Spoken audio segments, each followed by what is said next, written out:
706/2025, Surat Perintah Tugas Penyidikan nomor 707 bulan 7 tahun 2025. Diawali dengan adanya Surat Menteri Pertanian kepada Kapolri pada tanggal 26 Juni 2025 tentang penyampaian hasil investigasi terhadap mutu dan harga beras kategori premium dan medium yang beredar di pasar yang dilakukan pada tanggal 6 sampai 23 Juni 2025 pada 10 provinsi dengan jumlah dari 268 sampel dari 212 merek premium dan medium. Ditemukan 232 sampel atau 189 merek yang tidak sesuai dengan mutu dan takaran. Dari temuan tersebut, Satgas Pangan Polri telah menindaklanjuti dengan melakukan penyelidikan berupa pengecekan ke lapangan baik ke pasar tradisional maupun pasar modern, melakukan pengambilan sampel, pengecekan ke laboratorium terhadap sampel beras maupun meminta keterangan para saksi ahli maupun produsen dari produsen beras tersebut. Dari hasil penyelidikan ditemukan 5 merek beras premium, yaitu Sentra Ramos Merah, Sentra Ramos Biru, beras Sentra Pulen, Sania, dan Jelita. Dari 3 produsen yang tidak sesuai dengan standar mutu pada label kemasan, berdasarkan hasil penyelidikan telah ditemukan adanya peristiwa pidana, sehingga dari hasil gelar perkara ditingkatkan statusnya dari penyelidikan menjadi penyidikan, sebagaimana telah kami sampaikan pada rilis tanggal 24 Juli 2025 kemarin. Proses penyidikan terhadap produsen PTFS yang memproduksi Sentra Ramos Merah, Sentra Ramos Biru, dan beras Sentra Pulen, Satgas Pangan Polri telah melakukan pemeriksaan terhadap saksi sebanyak 14 orang, pemeriksaan terhadap ahli laboratorium pengujian mutu produk Kementan RI, ahli laboratorium pengujian beras, ahli perlindungan konsumen, dan ahli pidana. Selanjutnya melakukan penggeledahan dan penyitaan terhadap barang bukti bersama dengan tim Puslap Polri, petugas pengambil contoh PPC dari Kementan RI di 2 lokasi, yaitu di kantor dan gudang PTFS di Cipinang, Jakarta Timur, dan gudang PTFS di Kabupaten Subang, Jawa Barat. Selanjutnya melakukan uji laboratoris di Laboratorium Penguji Balai Besar Pengujian Standar Instrumen Pasca Panen Pertanian terhadap barang bukti yang telah disita. Ditemukan fakta-fakta penyidikan sebagai berikut. Yang pertama yaitu sampel beras premium merek Sentra Ramos Merah, Sentra Ramos Biru, dan beras Sentra Pulen yang didapatkan dari beberapa lokasi di pasar tradisional dan retail modern telah dilakukan uji laboratorium dengan hasil komposisi beras tidak sesuai dengan standar mutu SNI. Beras premium nomor 6128/2020 yang ditetapkan Permentan nomor 31 tahun 2017 tentang kelas mutu beras dan Peraturan Badan Pangan Nasional Perbadan nomor 2 tahun 2023 tentang persyaratan mutu dan label beras. Di kantor dan gudang produksi PTFS di Cipinang, Jakarta Timur, serta gudang produksi PTFS di Subang, Jawa Barat telah disita dan diambil sampel oleh petugas pengambil contoh PPC terhadap beras produksi FS sebagai berikut. Beras premium FSN merek Sentrawangi, barang di hold di lokasi gudang. Kemudian beras premium FSN merek Sentrawangi hasil upgrade atau produksi ulang dari barang merek FSN Sentrawangi. Yang ketiga, beras premium FS Melati Sentra Ramos hasil upgrade produksi ulang dari barang beras FSN Sentra Ramos kemasan hijau. Yang keempat, beras premium merek Kesik, barang bukti di hold. Kemudian beras premium FS Alfamart Sentra Pulen hasil upgrade terhadap beras yang disita. Penyidik telah melakukan pengujian di lab BPMPT Kementan RI dengan hasil beras Sentrawangi dan dengan status hold tidak memenuhi standar mutu. SNI beras premium nomor 6128/2020. Selanjutnya ditemukan dokumen instruksi kerja yang dibuat oleh PT-FS menjadi pedoman dalam melakukan produksi beras baik premium maupun medium yang memuat standar mutu dengan parameter yang ditetapkan oleh Kepala Seksi Quality Control dan Direktur Operasional PT-FS, di mana parameter tersebut tidak memperhitungkan penurunan mutu pada saat proses handling dan distribusi sampai dengan ke level konsumen. Selanjutnya penyidik juga menemukan minute of meeting pada tanggal 17 Juli 2025 terkait dengan instruksi untuk memperbaiki mutu beras dengan cara menurunkan broken beras patahan dari 14 sampai ke 15% menjadi 12%. Setelah Menteri Pertanian mengumumkan hasil investigasi terhadap sampel beras medium dan premium yang tidak sesuai dengan standar mutu ke publik. Berdasarkan fakta hasil penyidikan di atas, penyidik telah melakukan gelar perkara dan menemukan 2 alat bukti untuk meningkatkan status 3 orang karyawan PT-FS menjadi tersangka, yaitu 1 Saudara KG selaku Direktur Utama PT-FS. Yang kedua, Saudara RL selaku Direktur Operasional PT-FS. Yang ketiga, Saudara RP selaku Kepala Seksi Quality Control PT-FS.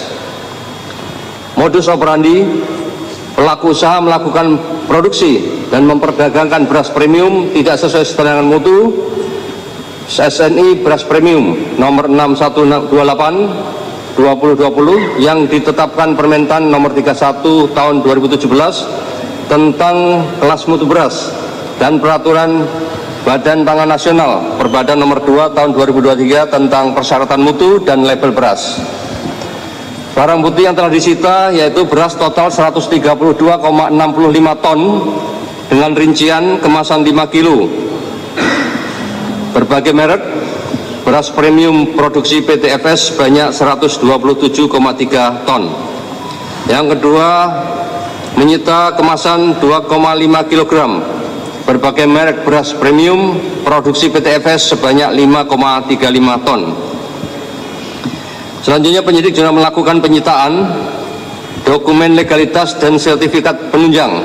Yang pertama, dokumen hasil produksi, dokumen hasil maintenance, legalitas perusahaan, dokumen izin edar, dokumen sertifikat merek, dokumen standar operasional prosedur, pengendalian ketidaksesuaian produk dan proses, serta dokumen lainnya yang berkaitan dengan perkara. Selanjutnya hasil uji laboratoris di Laboratorium Kementan RI terhadap 4 merek sampel beras premium, Sentra Ramos Biru, Sentra Ramos Merah, Sentra Pulen, dan Sentra Wangi. Pasal yang dilanggar, tindak pidana perlindungan konsumen yang dilakukan oleh para tersangka, yaitu melakukan memperdagangkan produk beras yang tidak sesuai dengan standar mutu pada label kemasan sebagaimana dimaksud dalam pasal 62 junto pasal 8 ayat 1 huruf A dan F Undang-Undang nomor 8 tahun 99 tentang perlindungan konsumen yang berbunyi tidak sesuai dengan janji yang dinyatakan dengan label, etiket keterangan, iklan atau promosi, penjualan barang atau jasa tersebut dan atau pasal 3, pasal 4 dan pasal 5 Undang-Undang nomor 8 2010 tentang TPPU, tindak pidana pencucian uang. Ancaman hukuman pasal 62 perlindungan konsumen yaitu 5 tahun penjara dan denda 2 miliar rupiah. Sedangkan Undang-Undang TPPU pidana penjara 20 tahun dan denda 10 miliar. Rencana tindak lanjut penyidik setelah dilakukan penetapan tersangka tersebut yaitu melakukan pemanggilan dan pemeriksaan terhadap 3 orang tersangka. Penyidik akan melakukan penyitaan terhadap mesin produksi beras PT-FS, melakukan pemeriksaan terhadap ahli korporasi untuk memastikan pertanggungjawaban korporasi PT-FS dalam perkara ini dan penetapan korporasi sebagai tersangka. memohon analisis transaksi keuangan PT FS kepada PPATK dan mempercepat proses penyidikan terhadap 3 perkara yang lain, yaitu PT PIM, Toko SJ, dan PT SR. Komitmen Polri, Satgas Pangan Polri menghimbau kepada para tersangka dan pihak-pihak terkait yang lain dalam perkara memproduksi dan memperdagangkan beras premium yang tidak sesuai dengan standar mutu untuk kooperatif selama menjalani proses penyidikan.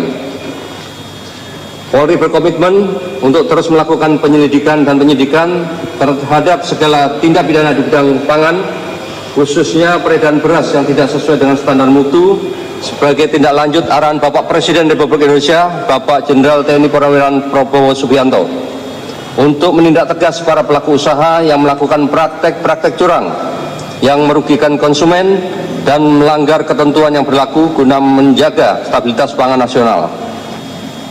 Kami juga menghimbau kepada seluruh masyarakat agar lebih cermat dalam membeli beras, pastikan produk memiliki label yang jelas, memenuhi standar SNI, dan sesuai dengan berat bersih yang tertera pada kemasan. Kami berharap upaya penegakan hukum ini dapat memberikan efek jera bagi para pelaku untuk mencegah terulangnya kejahatan serupa di masa mendatang. Mari kita sama-sama mewujudkan ekosistem pangan yang sehat, adil, transparan menuju Indonesia Emas 2024. Sekian yang bisa kami sampaikan. Waktu kami kembalikan Bapak Karopenmas.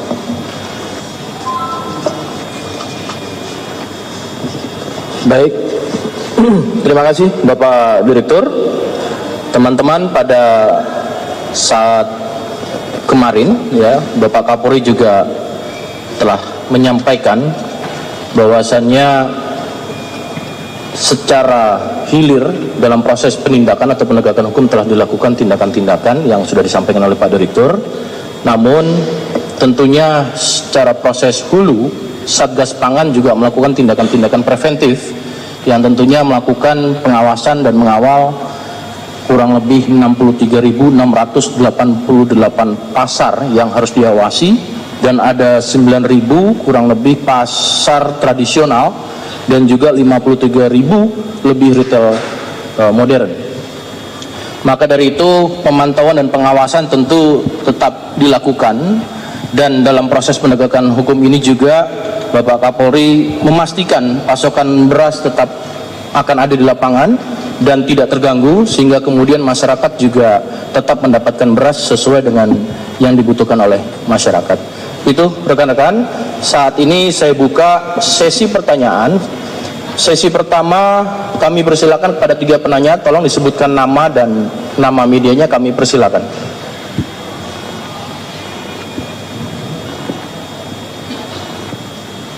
Cukup rekan-rekan? Mbak Sela, 1, silakan. Pagi Pak, saya Nadia dari Antara. Izin tanya Pak, kan kemarin itu Kapolri menyebut ada PT WPI, terus ada tambahan juga PT SR itu Pak. Jadi maksudnya tuh WPI itu apakah atas perusahaannya PIM itu atau seperti apa Pak? Ada keambiguan dari informasi yang dari konferensi sebelumnya sama yang Pak Kapolri bilang itu. Ya, makasih. 1 pertanyaan Mbak Nadia dari Antara, penegasan terkait dengan nama-nama perusahaan. Kami persilakan kepada Bapak Direktur. Terima kasih Mbak Nadia. PT-PT yang kami sampaikan tadi saat ini dalam proses melengkapi fakta-fakta hukum, memperkuat konstruksi hukumnya. Untuk selanjutnya nanti akan kita rilis penetapan tersangkanya. PT itu sudah kita sebutkan kemarin, PT WPI, kemudian ada tambahan SR juga, dan ada SC.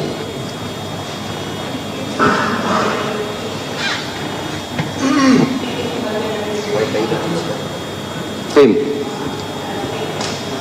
ya.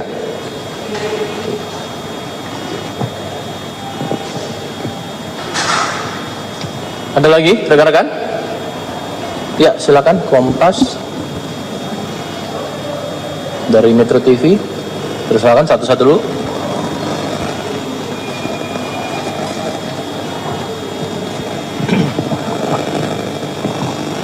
Silakan Kak Yona. Ya, terima kasih Pak Karopenmas. Pak Dir, izin saya Yona dari Metro TV mau bertanya. Tadi Pak Dir menyampaikan bahwa akan memanggil 3 tersangka itu, dan kapan waktu kepastiannya akan memanggil? Kemudian apakah akan langsung dilakukan penahanan? Terima kasih Pak Dir. 2 pertanyaan untuk pemanggilan terhadap tersangka. Kami persilakan Pak Direktur. Pertanyaan saya Ya, sama. satu-satu dulu. Oh, sama pertanyaan. Baik. Diakomodir ya dari Kompas. Baik. Untuk pemanggilan kita lakukan 3 hari sejak hari ini. Kita akan layangkan surat panggilannya hari ini karena tadi kemarin baru penetapan tersangkanya. Jadi hari ini langsung kita layangkan surat pemanggilan kepada yang bersangkutan. Jadi 3 hari ke depan yang bersangkutan hadir. Untuk penahanan kita belum melakukan penahanan karena memang selama proses penyidikan yang kami sampaikan tadi mereka sangat kooperatif. Dan kami terima kasih sekali para saksi-saksi termasuk terlapor dan tersangka juga hadir pada saat proses penyidikan, semuanya kooperatif. Terima kasih. Terima kasih Pak Direktur. Mohon izin di sini juga ada dari Kemendak, Bappenas dan Kementan, mungkin ada yang mau ditambahkan. Kami persilakan Bapak. Cukup? Cukup. Baik rekan-rekan, ada satu lagi. Silakan. Pertanyaan. Siang Bapak, saya Sawa dari Kompas.com. Izin mempertegas Pak, kalau tidak salah PT FS ini kan BUMD ya, milik daerah. Apakah dari penyidik Satgas Pangan akan membuka peluang lah untuk memeriksa mungkin dari pihak BUMD-nya Pak, atau pihak dari penyelenggara negara? Apakah mungkin ada arahan-arahan khusus atau seperti itu? Apakah menjadi pertimbangannya Pak? Dan satu lagi Pak, ini kan penyidikan ini kan berdasarkan arahan dari Bapak Presiden. Dalam arahan Bapak Presiden itu menyebutkan Jaksa Agung dan Kapolri dan Polri untuk sama-sama mengusut inilah. Dan saat ini Kejaksaan Agung itu juga sedang mengusut kasus beras. Kalau tidak salah soal subsidi pangan Pak. Apakah dari Satgas Polri sudah ada koordinasi belum sih dengan Kejaksaan, dan apakah materi yang sekarang sedang disidik itu apakah sebenarnya sama nggak sih Pak untuk itu? Terima kasih. Baik, terima kasih. Masalah 2 pertanyaan. Kami persilakan Pak Direktur. Baik, terima kasih. Terkait dengan PT FS, memang itu BUMD. Kita sudah koordinasi dengan rekan-rekan Kejaksaan Agung dengan Jampidum kemarin, ya, untuk berkolaborasi untuk proses penyidikan ini dari awal. Sejak SPDP itu kita kirimkan ke Kejaksaan Agung, maka kita langsung melakukan koordinasi proses penyidikan dan fakta-fakta yang kita dapatkan. Hal ini untuk membantu percepatan pada saat proses analisa dari pihak kejaksaan, sehingga tidak bolak-balik perkara itu cepat diputus untuk P21-nya, kemudian kita bisa proses perkara yang lain. Karena masih cukup banyak yang harus kita lakukan penyelidikan dan penyidikan. Itu, terima kasih. Cukup rekan-rekan? Ada satu lagi Metro TV, silakan.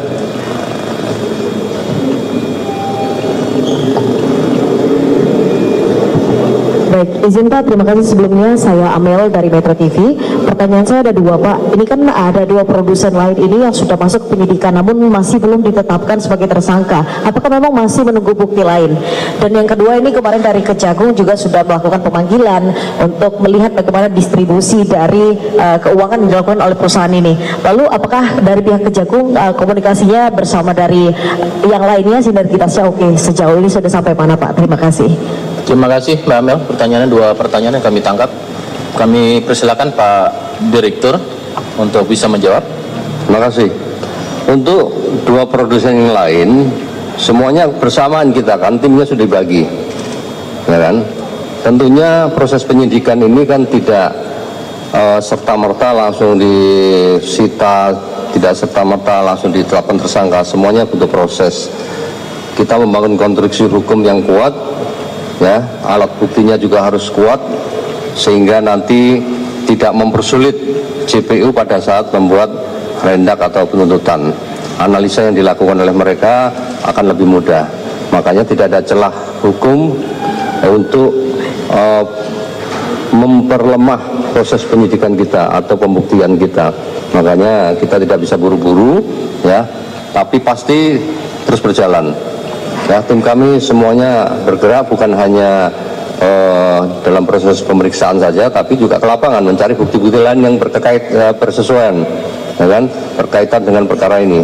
Ya, makanya kita sampaikan tadi barang bukti segitu banyaknya, kita mencari dokumen lembar per lembar, ya, kemudian barang bukti lain, hasil produksinya kita cari semuanya, ya, yang berkaitan dengan itu. Makanya kita terus lakukan penguatan terhadap konstruksi hukum yang kita bangun. Kemudian terkait masalah penyidikan dengan pihak kejaksaan, kemarin sudah ditetapkan bahwa proses masalah beras ini diserahkan sepenuhnya kepada Polri. Jaksa membantu untuk proses penuntutannya, nanti pada saat proses penyidikan selesai dilimpahkan kejaksaan, kejaksaan akan mengawal sampai dengan ke pengadilan. Saya kira itu. Cukup ya teman-teman. Terima kasih teman-teman atas perhatiannya. Sekali lagi ini menjadi perhatian kita bersama, dan teman-teman tentu dapat mengakses atau mengawal kegiatan ini secara baik. Dan kemudian mungkin ada tambahan sebagai imbauan ataupun penjelasan dari Pak Direktur. Silakan. Baik, terima kasih. Kami sampaikan kepada masyarakat tidak usah terjadi panik buying. Memang isu yang muncul di media, di beberapa media itu terjadi kekosongan, ya, mungkin karena rasa khawatir dari para pelaku usaha. Dan kami sudah memastikan kepada Aprindo, ya, retail modern, pasar tradisional melalui jaringan kami Satgas daerah maupun pusat, minta supaya mereka tetap mengisi, ya, dengan catatan perbaikan produksi dilakukan, kemudian barang yang mungkin kemarin sudah terlanjur seperti komposisi belum sesuai, silahkan dijual tapi sesuai dengan harga dan isi komposisi tersebut. Ya, artinya kalau kualitasnya medium ya jualah dengan harga medium, tidak dengan harga premium. Ya, kemudian teman-teman Bappenas juga sudah membantu minta untuk Bulog segera mendistribusikan SPHP-nya mengisi retail modern, ya, supaya tidak jadi kelangkaan. Nah, ini dari kita. Kemudian terkait masalah mesin produksi yang kami sampaikan tadi, kami masih mempersilahkan untuk gunakan untuk memproduksi, ya, tidak akan mengganggu ketersediaan atau stok pangan kita. Ya, produksi silahkan lakukan. Nanti kalau sudah putusan ingkrah, baru nanti pengadilan yang akan menentukan apakah nanti ambil alih negara atau mungkin dikembalikan, itu terserah putusan dari pengadilan. Ya, yang jelas tidak boleh mengganggu stabilitas ketersediaan pangan kita, tetap boleh digunakan. Saya kira itu. Terima kasih. Terima kasih Pak Direktur. Baik, sekali lagi terima kasih rekan atas perhatiannya, dan ini menjadi perhatian besar Bapak Presiden dan ditindaklanjuti oleh Bapak Kapolri serta Satgas Pangan berkolaborasi dengan kementerian dan lembaga terkait. Saya tutup. Terima kasih. Wabillahi taufiq wal hidayah. Assalamualaikum warahmatullahi wabarakatuh. Waalaikumsalam.